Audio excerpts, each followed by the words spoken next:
Donnons de la tzedaka et nous aurons une prière que nous venons de prononcer. J'espère que vous avez participé. Sinon, s'il vous plaît, chapitre 123 et tous les autres sont toutes bonnes.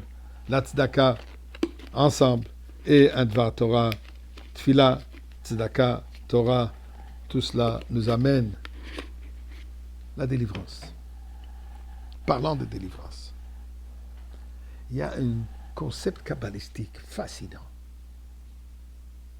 La Rizal, Rabbi Yitzhak Lori, nous dit dans le Shar Gilgulim, l'endroit où il discute les réincarnations. Il parle de réincarnation d'âmes vraiment extraordinaires. Il dit la chose suivante.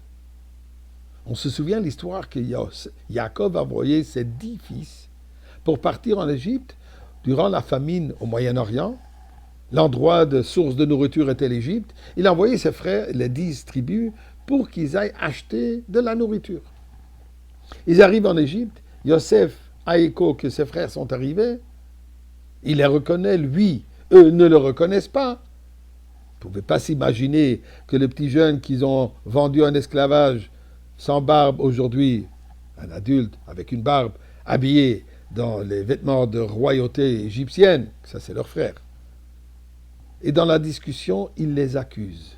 Yosef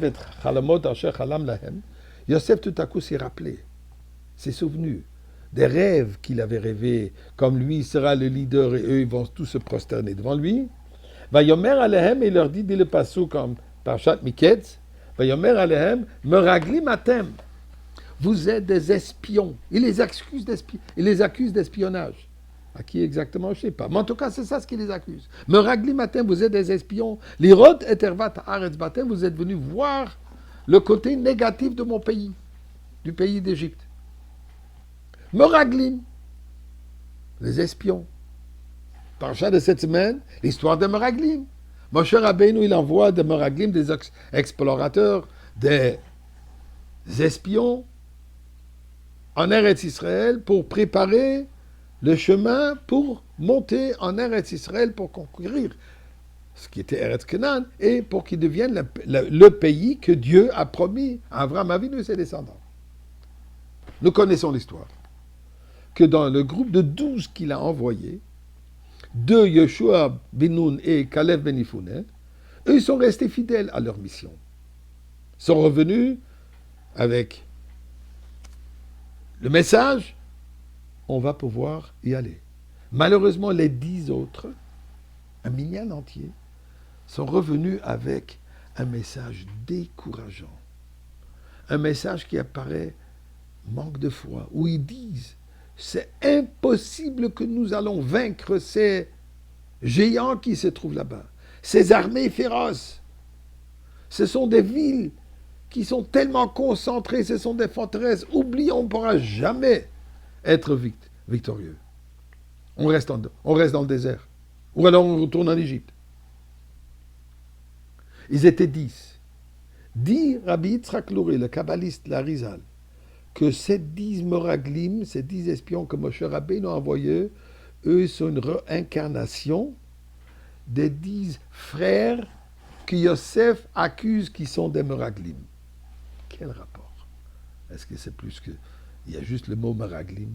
Eh bien, c'était quoi l'erreur de meraglim? Après tout, c'était des hommes de foi. C'était les princes de la génération. Mais ils ont dit la chose suivante. Jusqu'à présent, effectivement, nous avons vu des miracles. On est sorti d'Égypte d'une manière miraculeuse. On a passé les Yam-Souf d'une manière miraculeuse. On se trouve en Égypte, on vit miraculeusement la manne du ciel, l'eau du puits ambulant, les vêtements qui sont pris, sont nettoyés régulièrement. Une vie tout à fait supranaturelle, miraculeuse. On est d'accord? Quand on vit dans un endroit où les miracles sont de rigueur, sont le plat de jour, alors tout est miraculeux. Mais quand on va devoir entrer en Eretz Israël, là, le miracle ne vient pas. Là, ce sera l'ordre naturel de l'existence. Par l'ordre naturel, il n'y a pas moyen que nous allons pouvoir entrer en Eretz Israël. Il n'y a pas moyen que nous allons pouvoir se battre contre ces armées féroces et ces géants que nous avons vus là-bas. L'erreur était qu'ils ont dit on ne peut pas mélanger les deux. C'est ou surnaturel ou naturel. Ça, c'était l'erreur de frère de Yosef aussi. Yosef, lui, il était cette fusion du divin et le matériel et le mondain ensemble, habillé comme égyptien, mais à l'intérieur de Yosef Hatzadik. Les frères, ils ne comprenaient pas ça. Ou tu es religieux, ou tu mènes une vie régulière, une vie mondaine.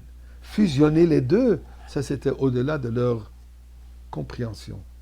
Yosef, il dit, Meraglim Atem, vous faites la même erreur que les Meraglim vont faire dans le futur. Vous n'êtes pas capable de concevoir qu'on peut fusionner le divin avec le mondain. Comment est-ce qu'on réussit à surmonter ça? Nous dit Kalev Ben Yifaneh. Et la foi en Dieu et la foi dans la parole de Moshe Rabbeinu. Moshe Rabbeinu nous a dit qu'on va monter, il va fusionner le mondain et le divin. C'est le message pour aujourd'hui. La foi, Moshe Rabbeinu d'aujourd'hui, on va arriver à la Géoula en fusionnant les deux.